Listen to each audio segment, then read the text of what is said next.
बहुत शुक्रिया एहसन भून साहब, प्रोग्राम में आपने हमें वक्त दिया। सबसे पहले तो ये बताइएगा कि ये बड़े अहम चीज़ें, अहम ऐलानात आप लोगों की तरफ से जो सुनने में आए हैं, ये यहीं से आगाज़ करते हैं। डिस्क्वालिफिकेशन अंडर आर्टिकल 62(1)(f, क्यों आप समझते हैं कि ये ताहयात नहीं होनी चाहिए? क्योंकि इस पे बारहा बात की गई कि 63 के तहत जो है वो वक्त का तयन है, बट 62(1)(f ओपन छोड़ दिया गया है। और ये जो 5 रुकनी सुप्रीम कोर्ट का बेंच था, इन्होंने खुद इसको फॉर लाइफ करार दिया। सबसे पहले तो ये अर्ज करूंगा कि आपके सामने है ये 62(1)(f की, उसमें ये इनिशियली तो आर्टिकल जो था ये इंक्लूड किया गया था उस वक्त के जो हमारे डिक्टेटर थे जनरल ज़िया-उल हक जी, उन्होंने सारी जो इस्लामी कवानीन के साथ साथ ये भी आइन में डाल दिया था कि इसलिए कि ये उनकी डिस्क्रिशन पे रह जाए कि राइटियस कौन है, अमीन कौन है, नेक कौन है, किरदार किसका अच्छा है। बिल्कुल जी, इसी तरह ये बाद में चला आया तो उस वक्त पाकिस्तान पीपल्स पार्टी ने इस आर्टिकल को खत्म करने के लिए भी आईनी तरमीम के हवाले से बात की, लेकिन उस वक्त PMLN नहीं मानी थी, वो नहीं मानी थी। उनको ये नहीं पता था कि ultimately we will be the victim of the same provision of law.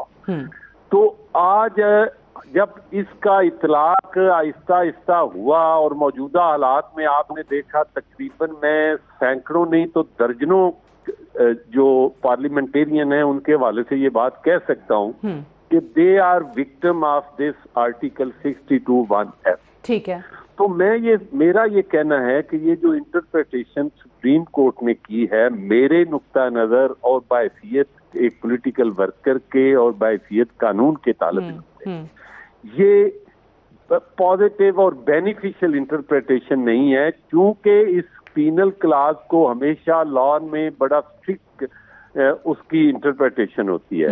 यहाँ पे कोई पीरियड किसी हवाले से ना तायात का दिया गया है, ना कोई 2 साल है, ना 4 साल है, ना 5 साल है। ठीक, ये जजमेंट मेड लॉ है।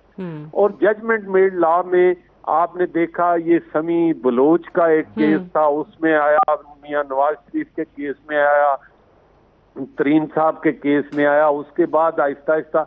और दूसरी बात में आपको ये जजमेंट मियां साकिब निसार साहब भी एक बेंच का हिस्सा थे, जो जनाब जस्टिस अजमत सईद साहब ने दी, जस्टिस उमर बंदयाल साहब ने एक बेंच दी। लेकिन उसके बाद मैंने अभी जो जजमेंट्स देखी हैं, पर्टिकुलरली गफूर लाड़ी वाले केस में बलोचिस्तान के हवाले से, ठीक है, ये सारी जजमेंट्स के बाद आहिस्ता आहिस्ता जो अभी लॉ डिवेल्प हो रहा है, अल्टीमेटली मैं समझता हूँ कि हमारे जज साहिबान ने भी ये महसूस किया है कि इसके लिए पहले एक कोर्ट ऑफ कॉम्पिटेंट ज्यूरिसडिक्शन से डिक्लेरेशन होना चाहिए, ठीक है, तो फिर इस प्रोविजन को अब देखिए, ये जो आपने नाम लिया जस्टिस शेख अजमत सईद साहब का, ये भी उस बेंच का हिस्सा थे। अब इनका मैं एक इसी जजमेंट के अंदर बयान देख रही थी जिसमें उन्होंने कहा था कि जो पीरियड ऑफ डिस्क्वालिफिकेशन है वो 63 आर्टिकल के कुछ सब क्लॉजेज में तो चलें फिर भी डिफाइंड है, 62(1)(f में नहीं है। आपने भी यही बात की।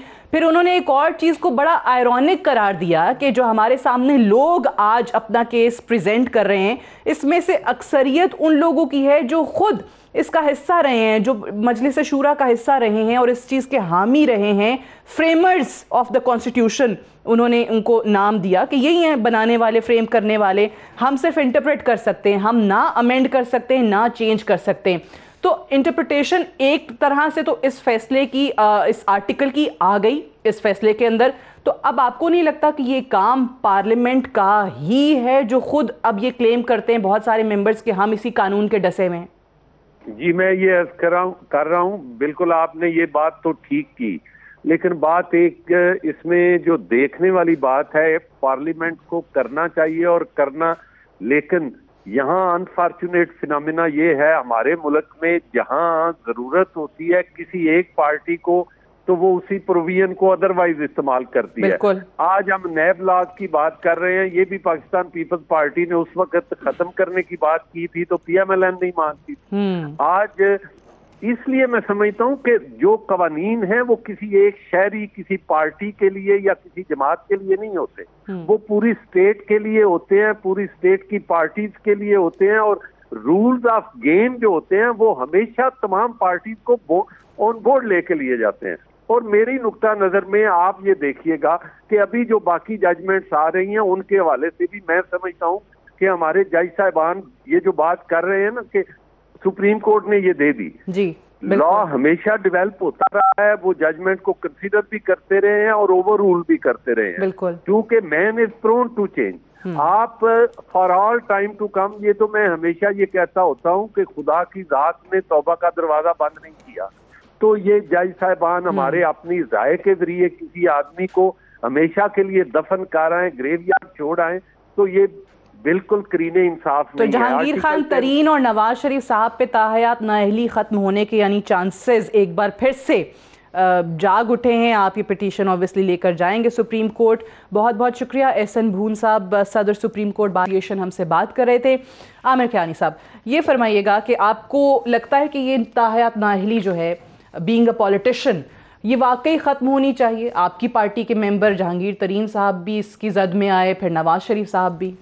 बिस्मिल्लाहिर्रहमानिर्रहीम। देखिए, मैं मोहन साहब की बातों से काफ़ी हद तक बात उन्होंने ठीक किया कि जजमेंट मेड लॉज हैं, उसमें कॉन्स्टिट्यूशनल जब आती है, कॉन्स्टिट्यूशनल की बातें आती हैं, लेकिन एक बात उन्होंने की, पार्लियामेंट में सबको मिल के चलना चाहिए। ये एक नेचुरली इंडिया पाकिस्तान जैसे ममालिक है कि अपना पैटर्न होता है, और पैटर्न ये होता है कि जब जो गवर्नमेंट होती है उसको रन करने के लिए उसके पास अथॉरिटी होती है। अथॉरिटी इसलिए होती है कि उसकी मेजॉरिटी होती है पार्लियामेंट में, तो वो डिसाइड करती है कि क्या रिक्वायरमेंट है। फिर इसी तरह आपके आ जाते हैं ऑर्डिनेंसेस आ जाते हैं, जैसे दे आर इंपॉर्टेंट बिकॉज आपने डे टू डे जो बिजनेस है उसको रन करना होता है। I agree it to the extent कि ये ठीक बात है कि क्योंकि अगर किसी बंदे को डिपेंड्स करता है, लेकिन फिर भी अनलिमिटेड टाइम के लिए ये करना, आई एग्री कि कोई या स्पेसिफाइड पीरियड हो, 10 साल, 15 साल, 20 साल, वॉटेवर, कोई एक चीज़ होनी चाहिए, कोई ना कोई स्पेसिफाइड टाइम होना चाहिए, लेकिन नहीं है अनफॉर्चुनेटली। लेकिन ऑन द अदर हैंड आप इसके हक में, लेकिन on the other hand change होना चाहिए, अमेंड करे हमारी पार्लियामेंट। लेकिन लोग ऑन द अदर हैंड जहाँ पे क्रिमिनल एलिमेंट्स आ जाते हैं, ताहयात तो नहीं, लेकिन उनको जब तक सजाएं या जो उनको चीज़ें ना मिलें, वो भी एक उसको भी न कंसिडर करना चाहिए। अगर आप मिसाल के तौर पे आम आदमी को आप सजाए मौत से उम्र कैद भी देते हैं, ठीक है, सजाओं की बात है ना, सिर्फ ये नहीं है कि पॉलिटिशियंस को कोई रिलीफ मिले एज सच। मैं समझता हूँ कि जो क्राइम्स कमिटेड हैं उनके हिसाब से उनको सजा मिलनी चाहिए, इंटेंसिटी आप उन सजाओं की इंटेंसिटी अकॉर्डिंगली होनी चाहिए, क्राइम देखते हुए दें। फिर उस ये सब ये एक्चुअली बड़ा कॉम्प्लेक्स चीज़ है, it's not simple as that कि आपने सबके लिए कि कानून पहले भी गलत बना, अब भी अगर आप बनाने जा रहे हैं जी कि नहीं होनी चाहिए, सियासतदानों को नहीं होना चाहिए, तो तब भी गलत है। क्योंकि आपको जो बेसिक फ्रेमवर्क है, जो लॉ की रिक्वायरमेंट है, आपको अगर उस जो आपने क्राइम किया है उससे कम सजा मिलती है तो इट्स अगेंस्ट द लॉ, ठीक है। अगर आपने उससे ज्यादा मिलती है तब भी गलत है। So you have to be very clear and have to be very sensitive to this law कि आपने करना क्या है।